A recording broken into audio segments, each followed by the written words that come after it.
Salam alaikum wa rahmatullahi ta'ala wa barakatuh. La dernière fois, on a vu comment déterminer la section du câble en courant alternatif.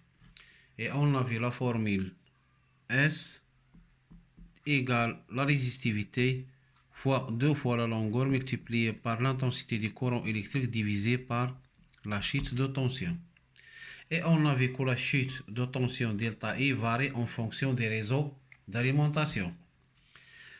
Si nos installations sont alimentées à travers un compteur ou bien réseau public,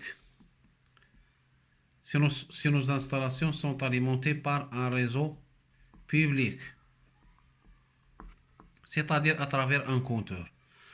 Donc, on a vu que la chute de tension égale delta I égale à 3% pour l'éclairage. Delta I égale à 5% pour les moteurs.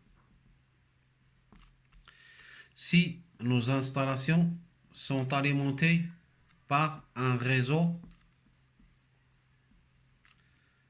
privé, c'est-à-dire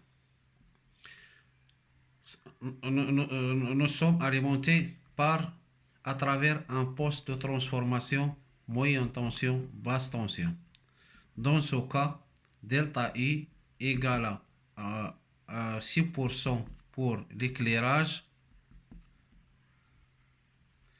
et delta I égale à 8% pour les moteurs.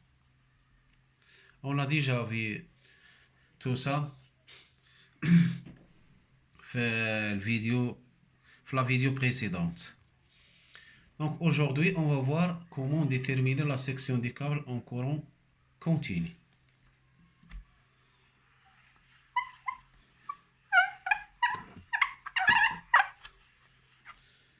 En courant continu, la formule reste la même. Donc la section S, toujours, c'est la résistivité de matériau, multipliée par 2 fois la longueur, multipliée par la consommation ou bien l'intensité du courant électrique, divisée par la chute de tension.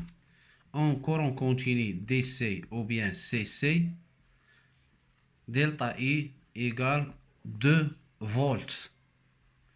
Delta I égale à 2 volts. Dans ce cas, la section égale la résistivité fois 2 fois la longueur multipliée par le courant électrique divisé par 2. Si on simplifie par 2, donc la section devient la résistivité multipliée par la longueur multipliée par le courant électrique. Donc, je crois que c'est simple pour le courant continu. On va voir des exemples, surtout dans le domaine télécommunication. Comment déterminer la résistivité.